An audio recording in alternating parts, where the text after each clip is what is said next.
y'all, it's Nikki. Springtime in Texas means rodeo season, and starting on March 14th, Rodeo Austin will take over the Travis County Expo Center.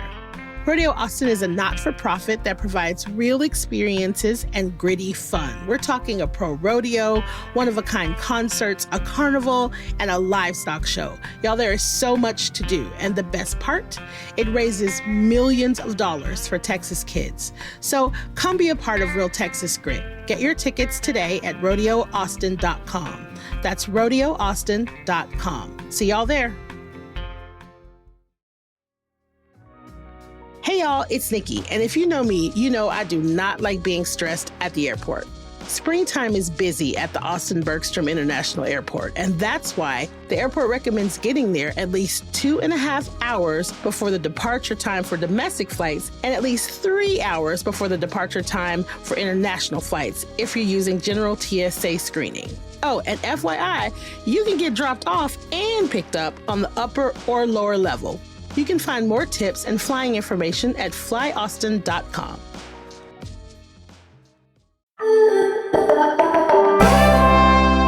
Today on CityCast Austin, TxTag, our local tolling authority, is not working for Austinites. KXAN actually created an entire team to investigate, and it turns out it was so bad that finally in November, TxTag gave up and now billing is under someone else entirely. How did we get here?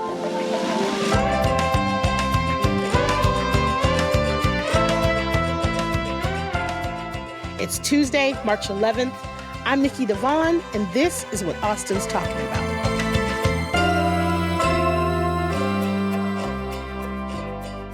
Hello, I am here today with Matt Grant, investigative reporter for KXAN.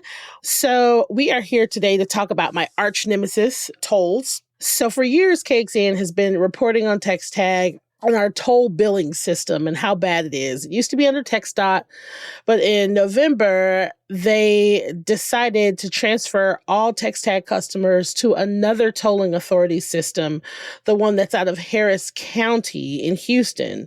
So do you think things are better since the transfer? Well, it's hard to say. In November, all TxTag accounts that were in good standing, and that's kind of the key thing here, they were transferred over to the Harris County Toll Road Authority, or HECTRA. And TxDOT, which has been plagued with a myriad of problems over years, they said, look, this is going to save the state money. It's going to be a better process for customers. TxDOT acknowledged, the problems they've had, vendors being fined millions of dollars.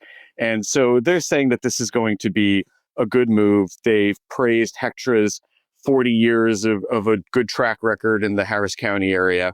So it's kind of a wait and see approach. And I talked to the head of HECTRA about it and said, can you assure TxTag customers who are migrating over to your system that they're not going to have the same problems that they had here in Austin? And he said, yes, they uniquely focus on customer service and that they pride themselves on that. But I'll tell you, since we've rolled out our last couple stories, we've gotten maybe a dozen emails and many more comments on social media with people who are still saying that there are problems. So we're definitely keeping an eye out on it. So now tell me, what all was TxTag responsible for? So TxDOT owns a number of roads, Loop 1, SH45 North, SH45 Southeast, SH130. They had more than 6 million customers, and the agency had issued more than 3 million TxTag stickers for vehicles since it began. For years, there have been problems that KXAN has been reporting on. TxDOT ran TxTag, which was primarily used by residents and drivers here in the Austin area. They announced that they were, in the sense, abandoning it and transferring it all over to HECTRA. And this is after, multiple vendors and millions of dollars in fines and trying to get this ironed out. And they just couldn't seem to get it to work. And so essentially it was just handed over to HECTRA. But what we found in our recent investigation was that 60% of customers were not transferred over to HECTRA. That's 1.4 million accounts that TxTag said wasn't in good standing. And so we kind of started looking into that, like, what do you mean not in good standing? And they said, well, some accounts just had been inactive or dormant for a year. And we didn't want to transfer those accounts over to Hectra. We didn't want to give them that burden of having to try to process through all these things. Okay, so 60% of accounts were not in good standing. What does that mean? Do you have any examples? We talked to a disabled veteran. His name is Mike Stratton. And we spoke to him, and he was saying, as a disabled veteran, there are benefits that they've earned through their service to our country. And one of them is that they have an exemption, the right to an exemption to drive on toll roads for free. The problem is that, it's not just like TxTag. There are these different tolling entities, like these little mini fiefdoms all over the state. And so maybe he got the exemption from TxTag, but maybe he didn't get it from CTRMA, or he didn't get it from Hectra, or he didn't get it from NTTA in Dallas. And so right now the system is set up, he's got to apply to all these different agencies to get this benefit. He was getting all these late fees, $1,000 in bills and late fees from CTRMA that he says he never should have been getting. We reached out to CTRMA. They acknowledged there was an error. They waived everything. They said, you know what, thanks for bringing this to our attention. We're going to put systems in place so this doesn't happen again. He's good to go. But his account wasn't in good standing. He was threatened with not being able to re-register his vehicle. In fact, he was blocked from doing that, which could have led to a license suspension. I mean, it's not just late fees. I mean, these are all sorts of issues. So now he's driving on these toll roads with a toll tag that doesn't work. Everything's going to be more expensive for him. And now, after he's cleaned up this mess, he's got to then go and reopen an account and start all over again. It just makes it harder for these customers to now have to get, whether it's Hector or another toll tag, they have to now go through this process all over again. And his case is an example of, here's one customer who maybe should have been brought over in that November switch and wasn't. And how many of these 1.4 million customers were like Mike Stratton and should have been brought over, or possibly should have been brought over during that transition, who weren't? And that's something we were trying to ask TxDOT about. So, okay, I have been one of those people that, I got a toll tag that I kept money on, because you put money in a wallet. They never used the wallet. Then I would get these bills and it'd be like, your toll tag, your toll for $1.25 is now $25 because of late fees. And so my disdain for TxTag is longstanding, as I'm sure are many people. Now, like you said, there are more than 1 million accounts that are in quote unquote bad standing. So I want to talk about why this is something Texas drivers should be concerned about. What kind of consequences can this have on people? Do they show, does it affect our credit? Can we get into legal trouble for these billing discrepancies? How do these toll bills show up and affect our bottom line as drivers? All of the above and then some, right? So if you got a car and you're driving in Texas, there's a likely chance that at some point you're going to hit up one of these toll roads. Do you have a toll tag account? If you don't, you're going to be paying more money. And so there's that aspect of it. There's late fees. And so one of the big things with TxTag was people were telling us they were getting double billed. There wasn't transparency over when and where they incurred these toll charges, late fees that compounded.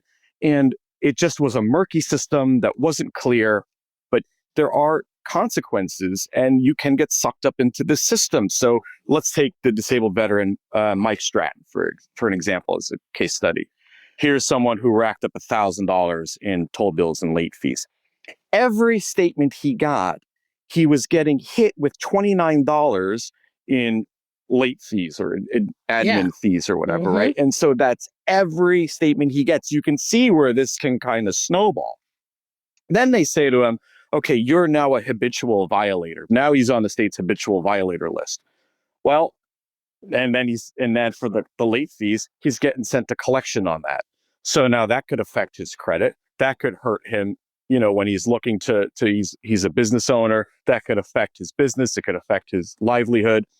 They said he couldn't re-register his vehicle. This guy drives for a living. He's a home builder. He drives up and down the state. Now you take away his license. You take away his ability to make a living. Can't re-register his vehicle. the suspension of the license would be a criminal penalty, for being on the habitual violator list. It could eventually lead to that. So there are a number of problems that drivers would face. And this is why this is such an important issue, because people need to understand how these toll systems work. And it's not always easy to understand. It can get complicated because, we get people writing to us and they're like, what is CTRMA? I have a TxTag account. Why am I getting a bill from CTRMA? What is a CTRMA? Why am I getting this and this? And it just isn't very clear to the everyday driver. We're steeped in this stuff, but it's still even a little confusing for us too.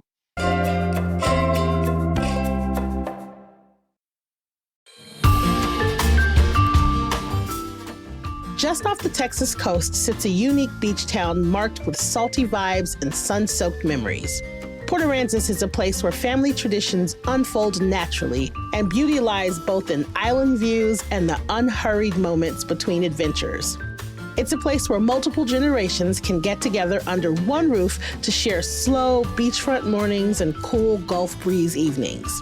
An island escape with 18 miles of shoreline to cast your line, kayak with the kids, or simply cruise the coast in a golf cart. One visit, and you'll see why generations of Texans have anchored their traditions to the island life. Start your new favorite family tradition in Port Aransas, Texas. Go to visitportaransas.com and plan your visit to Austin's beach.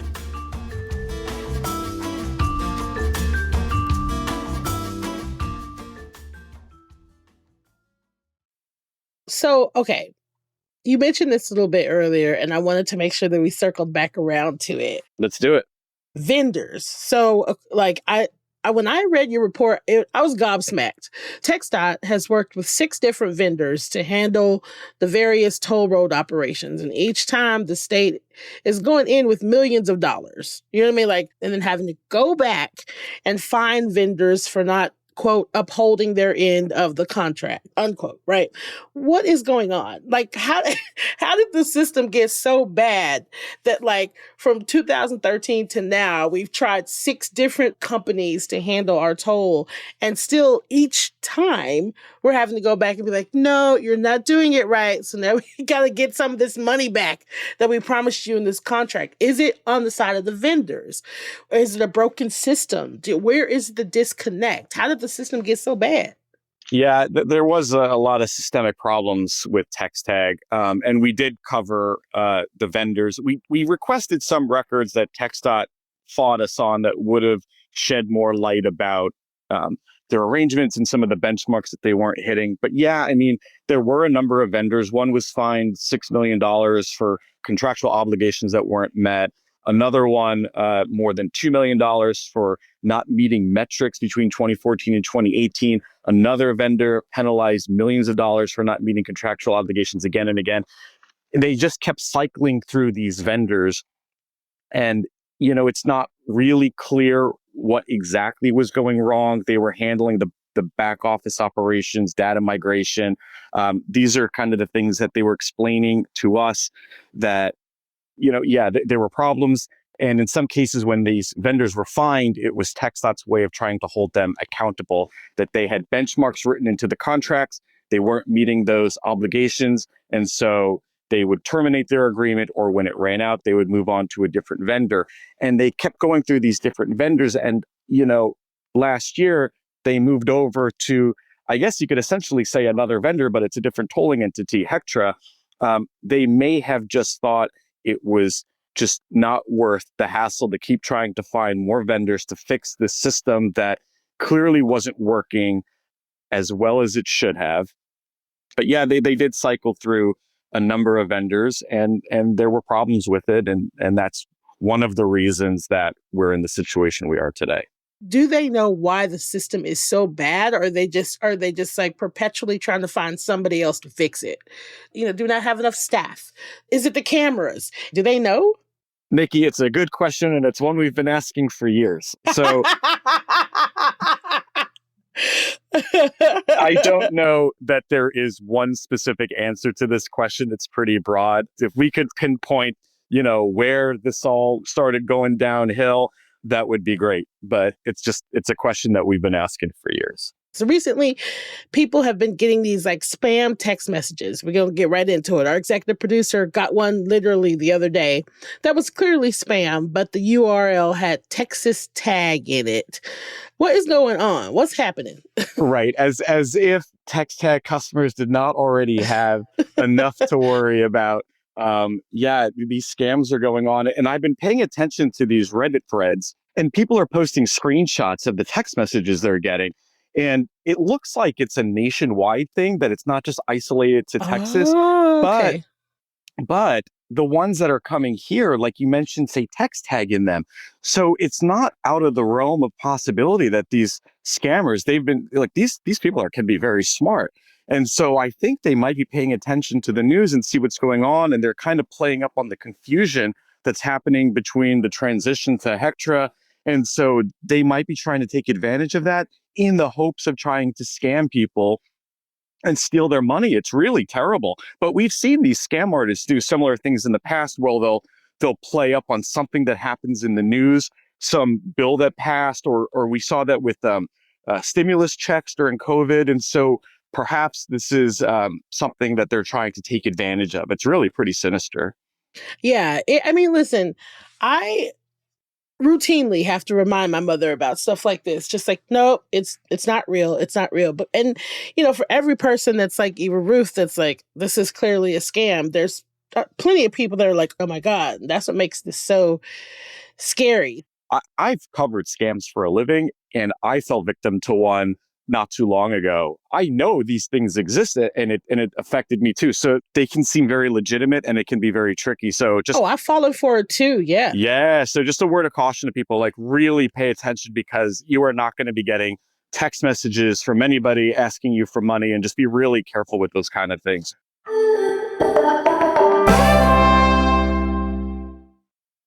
So the legislature is currently in session, and I understand there's a senator who's been paying attention to KXAN's reporting and wants to make things better. Can you tell us a little bit about that? Yeah, so Senator Bob Hall, Republican of Edgewood, he's filed a bill that he's filed pretty much every legislative session. So he's refiling it. It's Senate Bill 137. And so what it would do is it would cap late fees to $48 a year for all toll entities. So going back to Mike Stratton, for an example, he was getting hit with these $29 late fees every time. Now, Yeah. TxDOT was capped at that amount per year, but his bills were coming from CTRMA, and they were not capped at that. So different entities operate differently. There are these different balkanized fiefdoms. They operate separately from each other. So under this bill, it would cap late fees to $40 a year for all tolling entities. It would standardize billing procedures and fees across all tolling authorities. So that's a big deal, because everyone is operating differently. This would bring everything under one, maybe TxDOT umbrella. He's also looking at the transition between TxTag and Hectra. He says that it concerns him. It's an inconvenience for drivers. And this is, quote, absolutely something he wants to look into. So like Mike Stratton, for example, his car was blocked from re-registering, right? So he wants to take that off the table. He's saying if you're getting these late fees, it should really just stick with the late fees. He doesn't want to see someone having their vehicle blocked from re-registering. He doesn't want there to be any criminal penalties for being late for paying a toll violation. He says that's absurd.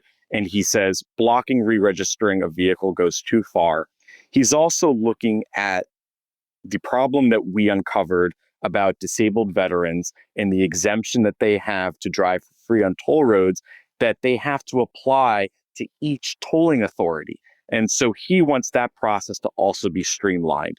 Each tolling entity has different and separate rules and applications for disabled veterans to get their tolls waived. It creates a patchwork system, and Stratton could fill out an application to get approved for free on one road, but not in another road. He wants that all under the same umbrella, under potentially TxDOT. And so he would just apply once and would get it for all the tolling authorities. So that's a pretty big deal too. I gotta say, I'm amazed that this isn't happening already. I don't understand why there are so many different tolling authorities without any kind of like standardized umbrella above them that they have to report to. I feel like it takes away from the legitimacy of it a little bit to me. It just sounds like a bunch of, like you called it, a fiefdom. That's a great word for it. So it's all of these individual companies that make their own rules. Am I understanding it correctly? Because I don't know if I'm understanding it right. Yeah, I mean, and they are these separate entities, and they do have their own rules, and they do set their own standards. And to your point, some people think that it shouldn't be that way, and Senator Hall is one of them. He thinks that it should be standardized across the board, and that's something that he's been pushing for, for several legislative sessions, and including this one right now. At least regulated something like that. It just, I don't know. I sometimes I oversimplify things, but it's like, if I became a tolling authority and it's like Nikki's tolling authority, then I could just make my own. It seems ridiculous. It seems ridiculous. I feel like Nikki's tolling authority would be very fair. I it would would be not mind amazing.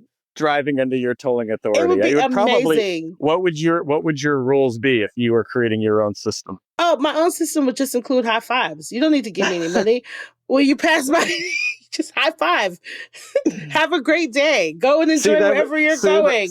That sounds great. I don't know about, road upkeep and stuff like that, but we have to figure that out. The details. You might see some of my friends out there, I don't know, with a couple of beers and picnic chairs picking stuff up. We don't know. But what I do know is the only bill you'd get from me was be like, hey man, you drove by and didn't give your high fives this month. So we're just checking to see if everything's okay. I don't know. Sign me up for a Nikki tag when it comes out. This is why I'm a podcast host and not an engineer or a tolling authority. No one will make any money. It'd be chaos. So, okay. If we zoom out a little, this is the biggest ongoing story that KXAN has reported on in the past decade. I mean, that is like tenacity and stick-to-itiveness. So tell us how many reporters have been involved and how many complaints y'all have had, because it feels like this is a big deal with all of the resources y'all are using. As you can imagine, we get a lot of tips that we have to go through and vet. But the TxTag complaints were the number one issue that people were coming to us with for years. And, and as far as I know, it wasn't even close. We were getting hundreds of complaints. Customer service was one of the big problems that were raised, along with the double billing and stuff like that. And so we were getting hundreds of complaints. As a last resort, people writing to us saying, can you help us? They had already tried to get help and resolution from TxDOT, and they weren't getting it. And so we did a crowdsourcing campaign. We asked our viewers and readers in April of 2023 to send us, their complaints and their stories and their videos. We got over 700 responses in a month. So, I mean, this gives you an idea of this gives you an idea of just how many people were frustrated with their experience with TxTag. Duplicate charges, auto pay problems, technology issues, customer service problems. And we had a team discussion that, look, this is really a bigger issue, a systemic issue. And in order to kind of investigate a systemic issue that goes back years, we need kind of all hands on deck. And so we devoted all of our resources, our investigative team's resources. We looped in other reporters who had covered transportation and roads, and we brought them in, and we did this massive project that we called TxTag Troubles. We went to one of the commission meetings and we confronted in public comment after being stonewalled on interviews that never came. Woo! One of our reporters, Kelly Wiley, spoke at one of the meetings and said, we're here on behalf of our viewers to try to get answers. And so we really took the viewers' concerns. We took them straight to lawmakers at the Capitol. Josh Hinkle, my boss, and our producer, Dalton Huey, went door to door with stacks of folders saying, here are the complaints we're getting. Is this something you can look into? And Kelly Wiley and myself went to the meetings, and we tried to get interviews with the officials. We were taking the viewers and readers' concerns straight to the people who could make a difference. And that's what it's about, trying to get answers and accountability. Listen, if it wasn't for you guys, I wouldn't feel so validated about my hatred for TxTag. So if nothing else, in addition to the 700 people in that month, you've also validated, you know, my anger. So is there anything else that you want to add that we haven't asked about? Because this is such a vast, like, this is such a big deal. I want to make sure we get every nook and cranny. So is there anything else that we haven't talked about? Unfortunately, you are not alone in your concerns. And and one of I reminded of what the head of CTRMA said in about 2022 during a meeting. He had a meeting and he said, if you looked at the employees, if you went into the garage and you looked at the vehicles of our employees, you would see almost every single one of them has a toll tag from Dallas instead of a TxTag account from here in Austin. And I'll just leave it at that. Wow. CTRMA, for a period of What? time, like 6 months, we broke this story. They stopped billing TxTag customers because they told us they had no faith in their data. I've never heard of something like that happening before.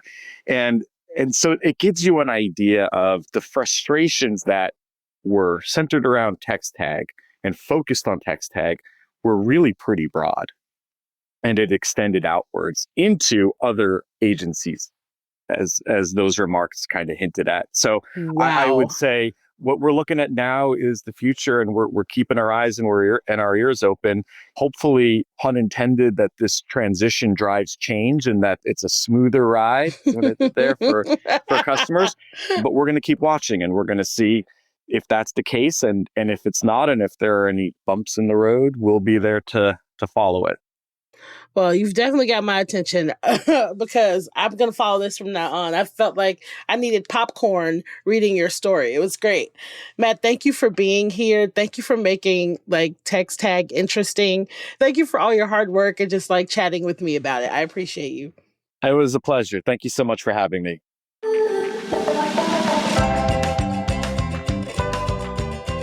That's all for today here on CityCast Austin. You can find links to KXAN's TxTag series in our show notes. If you enjoyed the show, why not tell a friend, rate the show, leave us a review, and subscribe to our Hey Austin newsletter. We'll be back tomorrow morning with more news from around the city. Bye, y'all.